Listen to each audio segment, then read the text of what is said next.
when it comes to comedy, because no one like the master himself, Dave Chappelle. This is one of his 2003 comedy stand. I want you guys to compare this one and his new comedies stand. Is the Dave back in 2003 way more funnier than the Dave in 2021?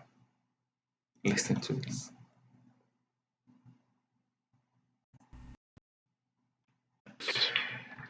One time racism saved my life, man. I was on a plane.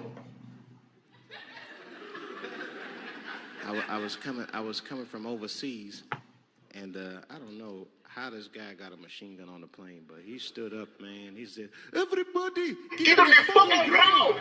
Nobody look at my face!" I started freaking out because he was Chinese. I was like, "Why is he talking like that?"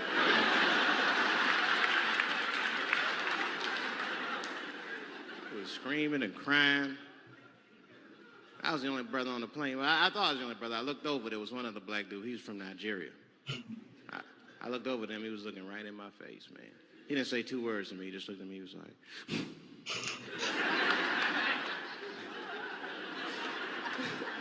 He didn't need to talk. I knew just what he was talking about. I looked right back at him. I was like...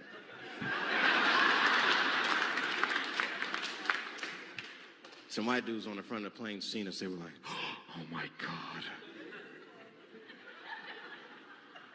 I think those black guys are going to try to save us."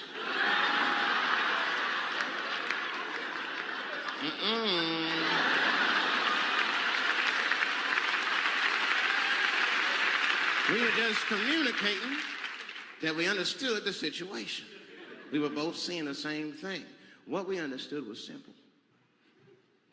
Terrorists don't take black hostages. That's the truth. I have yet to see one of us on the news reading a hostage letter. They is treating us good. We all chilling and shit. I'd like to give a shout out to Ray Ray and Big Steve and send some Newport.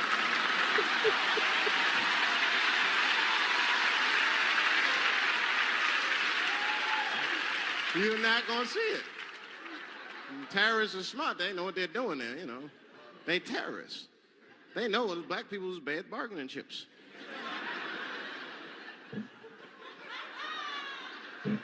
They called the White House.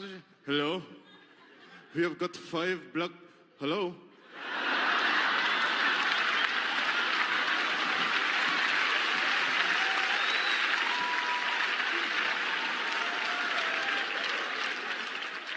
It's really some scary shit. I gotta tell you, Harvey Weinstein's probably... Yeah, so compare the Dave. That's the Dave 2003 and this is the Dave 2017. Compare which one is way more funny.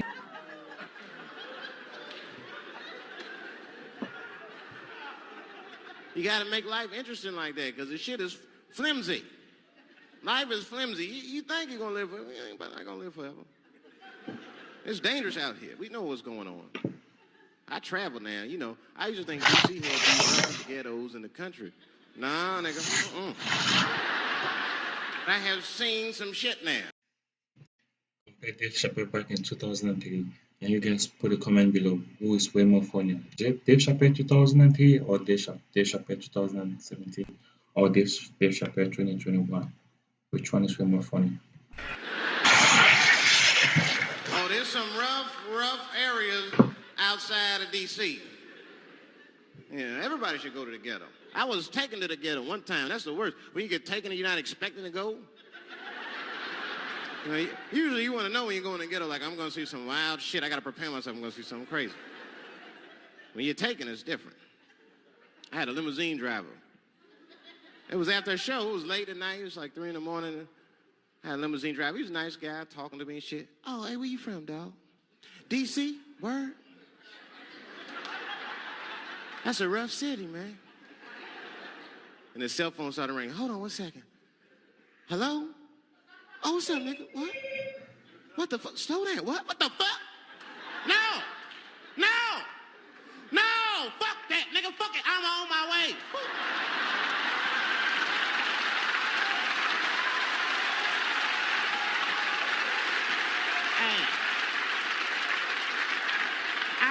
a stop real quick. At 3 o'clock in the morning. I didn't know he was taking me to the Ghetto at first. I started looking out the window. I was like, what the fuck? Is gun store, liquor store, gun store? Where the fuck are you taking me? This don't look good. He didn't say shit. He just pulled up in front of an old rickety building that looked like a project. Now, I'd never been there before. I'm not sure if it was a project, but it certainly had all the familiar symptoms of a project. A fucking crackhead ran this way.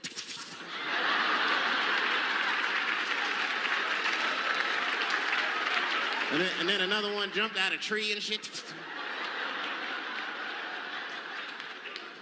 The driver said, I'll be right back. And left me. Took the keys with him and just left me. At 3 o'clock in the morning, in front of a project, in a fucking limousine. This was not good.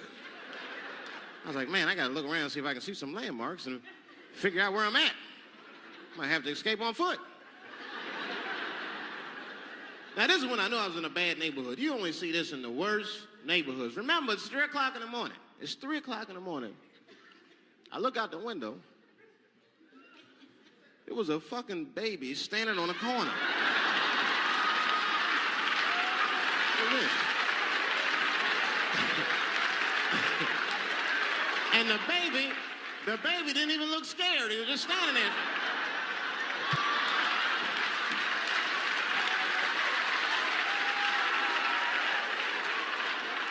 I mean, it made me sad. It made me sad, really. You know what I mean? Because I wanted to help the baby. I was like, I don't trust you either. I'm sorry. Click. Click. The old baby on the corner trick, eh? You're not going to fall for that shit. Where's this limousine driver? You know, I start feeling bad. As time goes by, I start feeling worse. Like, man, what is wrong with me? What the hell's wrong? I'm scared of a baby. And this baby could be in trouble. He might need my help. I got to do something. But I wasn't going to get out the car. I'm serious, man. I just cracked the window a little bit. There's an old limousine. I can roll it down.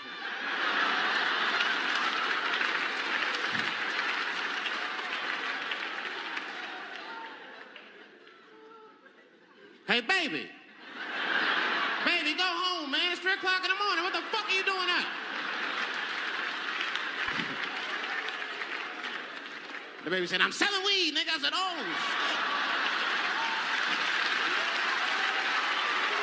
shit. I wasn't expecting that. I'm sorry, I had to buy 2 bags from him to calm my nerves. Let me get 220. Got back in the car and rolled me a joint, man. So, that shit was scary, man. Every once in a while, like a crackhead would come up to the car and look in the window. It was like Jurassic Park and shit. He'd be looking on the car.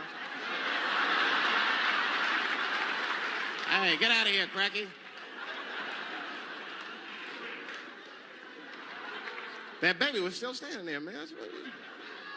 Then I started feeling bad again. You know, weed make you feel guilty sometimes. You know. Man, what is wrong with me, man? I have just bought weed from an infant.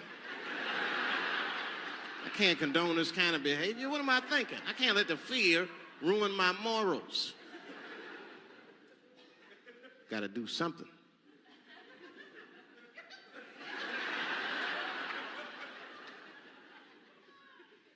Hey, baby. Stop selling weed, all right? You got your whole life ahead of you. He said, fuck you, nigga. I got kids to feed. I said, God damn.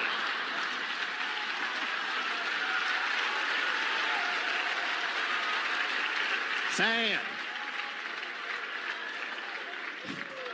And just at that very moment, one of the crackheads was running across the street and got hit by a car. I know it was a hit and run. The police did it. It's all right. They sprinkled some crack on him and got back up.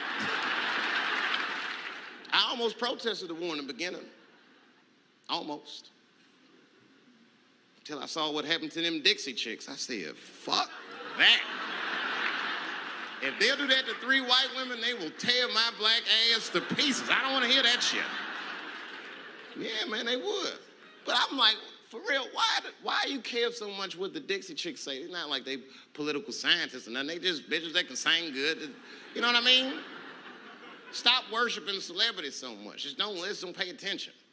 I remember right around September 11th, Ja Rule was on MTV. That's what they said. They said, we got Ja Rule on the phone. Let's see what Ja's thoughts are on this tragedy. Who gives a fuck what Ja Rule thinks at a time like this, nigga? This is ridiculous. I don't want to dance. I'm scared to death.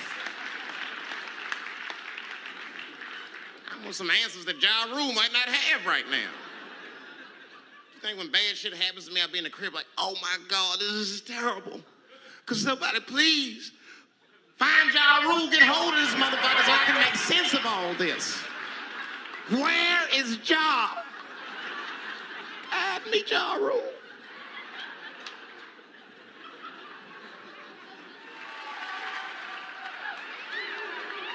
Yeah, I've been seeing that kind of shit, man. It's what it is. They use the TV to program us from a young age. You ever watch like a cartoon that you used to watch when you were little as an adult? That shit is wild shit. Some wild shit. I mean, like I was with my nephew. We sitting there, we watching Pepe Le Pew, and I say to my nephew, I said, now pay attention to this guy because he's funny. I used to watch him when I was little. And we watched Pepe Le Pew, but I'm old now. I'm looking like, good God, what kind of fucking rapist is this guy? Like, take it easy, Pepe. My nephew was sitting there cracking up. Hee. See, sometimes you gotta take the pussy like Pepe. Like, no.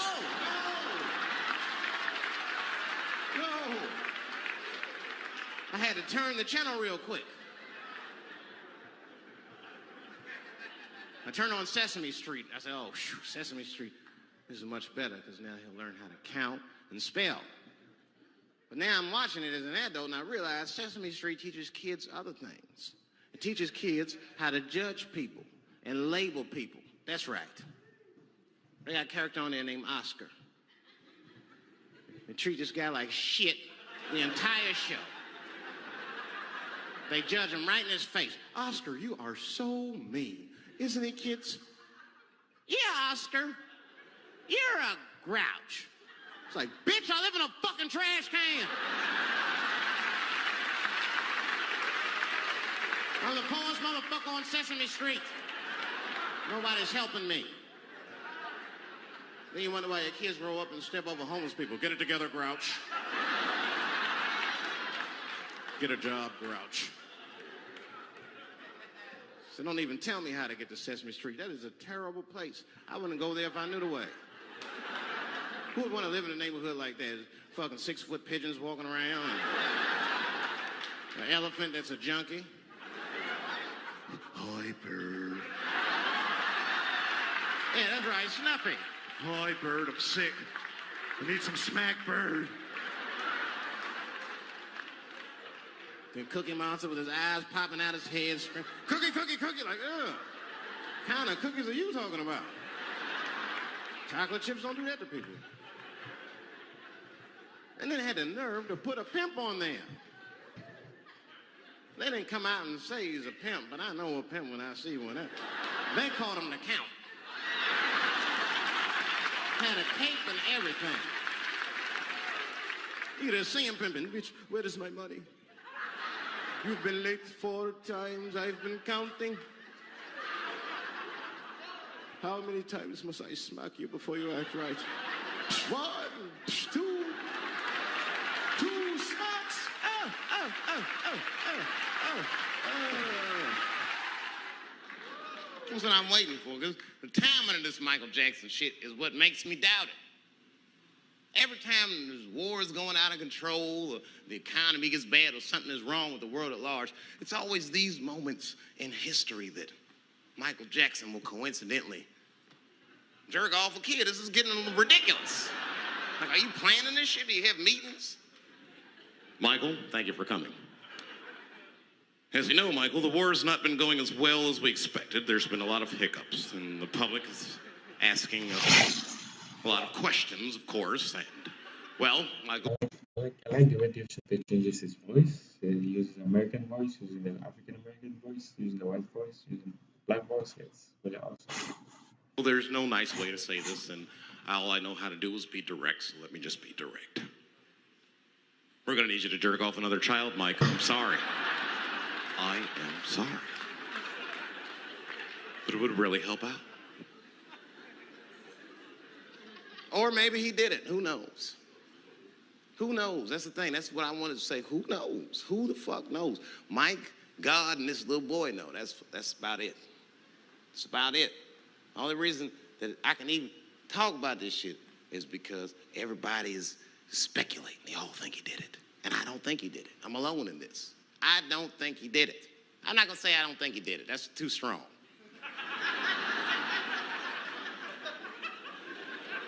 Let me just say I am reserving judgment until all the facts come out.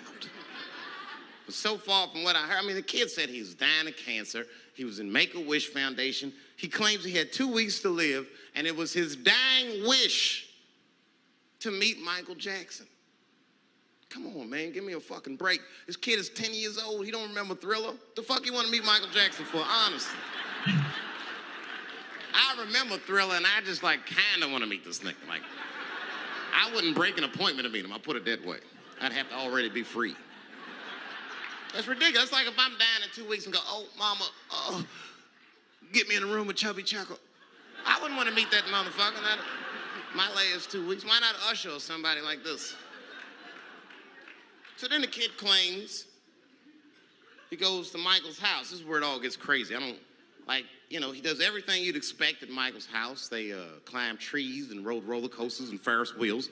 The chef made cookies, pies, and cakes. They was petting the monkey and the giraffe, sang songs, kid shit. And in the middle of all this childlike activity, for some reason, Mike pulled out some wine and some pills and sucked his kid's dick.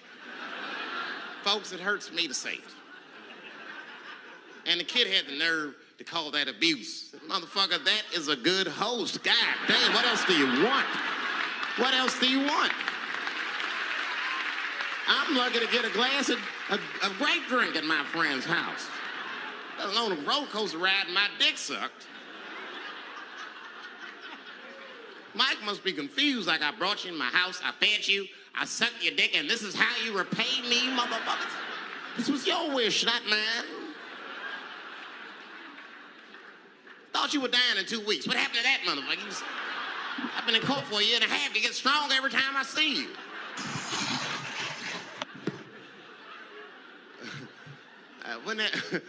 This is fucked up. I shouldn't even say this fuck.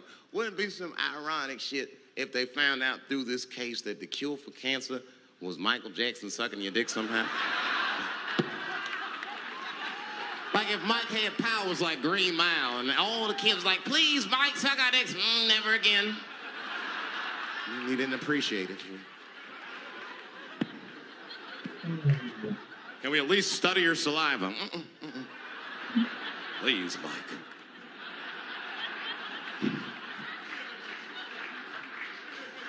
Oh, my God. But there's a more important reason that I would stop doing comedy right now. And this reason is the real reason that's been percolating, and it really is the crowd, not you. I'm talking about the crowd on the big stage. It's too hard to entertain a country whose ears are so brittle. Motherfuckers are so sensitive, the whole country is turned into bitch-ass niggas.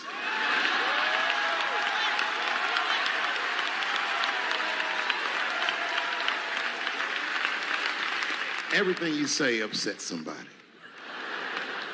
But motherfuckers are just taking it too far. I don't know why or how everybody got this goddamn sensitive. You know who hates me the most? The transgender community. Yeah, these motherfuckers. I mean, I didn't realize how bad it was. These motherfuckers, I was really mad about that last Netflix special.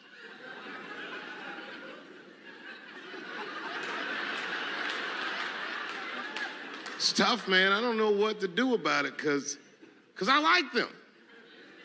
I always have. Never had a problem with them. You know, just fucking around. As a matter of fact, I think I make fun of everybody. And I mean, as a group of people, they have to admit, it's kind of fucking hilarious, man. I'm sorry, bro. It's like, I've never seen somebody in such a hilarious predicament not have a sense of humor about it. They're born feeling like there's something other than they're born as, and that's kind of funny, you know? I mean, it's funny if it's not happening to you. I believe transgenders.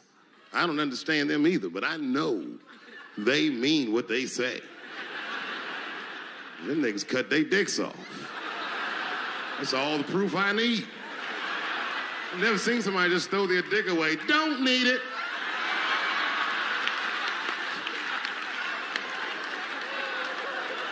I don't understand, but I believe you and I support your decision, motherfucker. I was doing a show. I was in Portland, Oregon, and I was checked in a hotel under the name Charles Edward Cheese.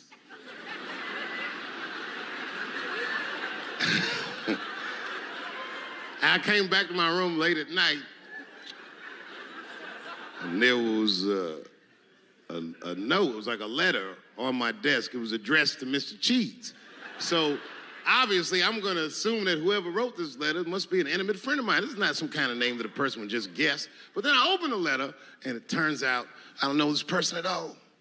It's a fan letter. You know, I'm not even used to the idea that I have fans, but I'm grateful for it. And I don't read those letters.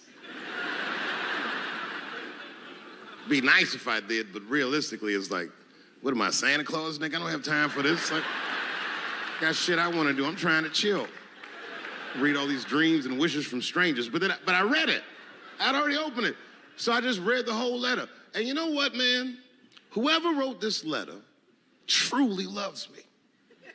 I mean, they were really fucking nice in the letter. And then they described to me what it was like to come to the show, how excited they were, how much fun they were having. And then they said that when I got to my jokes about transgenders, that they were, quote, devastated. Because it turns out that whoever wrote the letter was transgender. Now, I'm going to be real for a second. As a policy, you got to understand, I never feel bad about anything I say up here.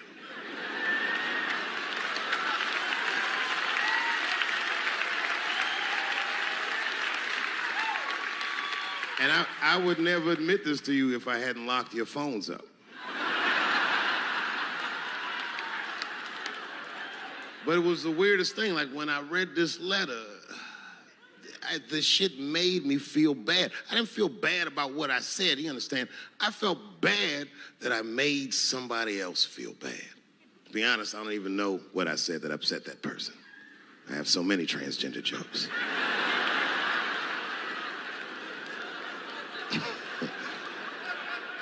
But I feel like it was probably this joke I'm about to tell you right now. And it's not even that bad of a joke. It's a true joke. I mean, it's not true, but I had read in the paper that Caitlyn Jenner was contemplating posing nude in an upcoming issue of Sports Illustrated. And I know it's not politically correct to say these things, so I just figured, fuck it, I'll say it for everybody else. Yuck.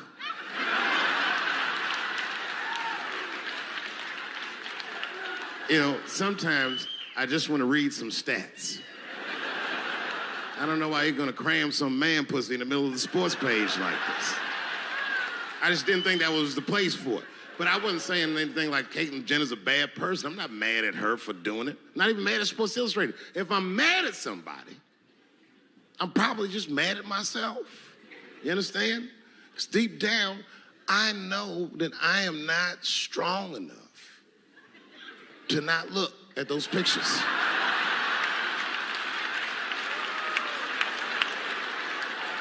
And I don't think I'm ready to see what she's trying to show me. So Caitlyn, goddamn it, if you go through with this thing, bitch, you better go hard or go home. I want you to go all the way. Hustler style. Do you know what hustler style means, miss? That means spread the lips.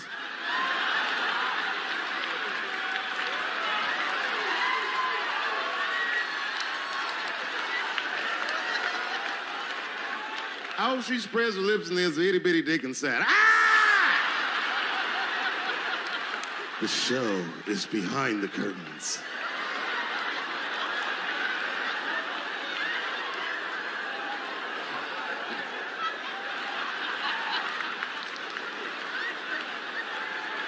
know what I said that upset that person. You know, I can remember when it all started. It was when I was doing Chappelle show. When I was doing Chappelle show,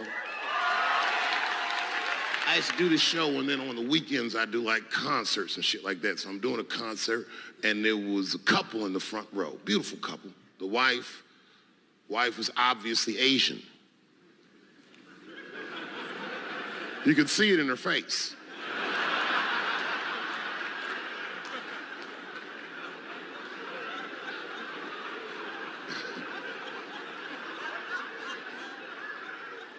The husband, this motherfucker was mysterious, to say the least. Couldn't quite pinpoint where he was from. Caramel-colored fella, very nice hair, but he could have been from anywhere. Bangladesh, Mexico. I can't guess with a nigga like this. All I knew for sure about this guy is that his wife was a bitch. I could see that in her face, too. No, he was laughing and having a good time, and she was scowling at me at a goddamn comedy show. I couldn't figure it out. And then I realized at some point that she was pregnant, and I was smoking on stage. I said, oh my God, that's probably why she's mad. So I started to put my cigarette out, but then she hit me with one of them fake non-smoker calls. So I just kept smoking. I thought to myself, bitch, that baby will be fine, relax. And I tried to break the tension. I just asked her. That's all I said. I go, hey, where are you guys from anyway? And I could tell that she was on to me. She goes, very condescendingly, she says, I'm from California. If you're asking my ethnicity, I am Chinese. And her husband was just cool about the shit. He was like, I'm Mexican, bro. I said, well, I'm sorry if I offended you by asking. But you're a very beautiful couple. And miss, there's no question that you're gonna give birth to the hardest working baby this world has ever seen.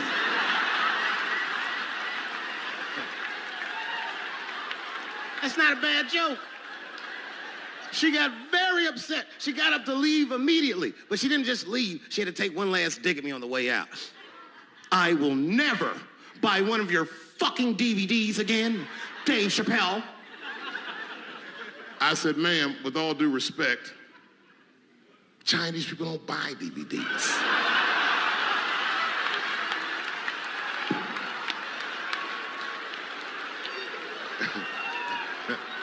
And the crowd went crazy. We were all laughing, having a good time. I didn't even think anything of it. And then just 3 days later, this lady sends a fucking letter to my promoter telling him not to book me for shows anymore because I was, quote, racist, and I'm quoting her, insensitive to the nature of my interracial marriage. I was like, word, bitch, I was. If she had just done a little bit of research, she would know that I myself am in an interracial marriage. That's right. In fact, my wife is Asian too. Surprise, bitch, I'll see you on Thanksgiving.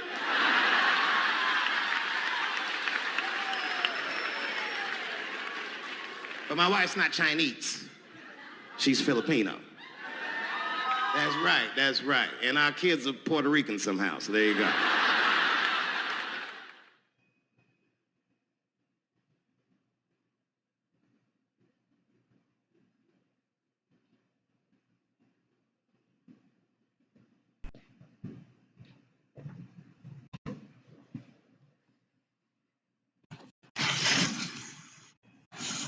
Dave Chappelle is freakingly good, like freakingly awesome.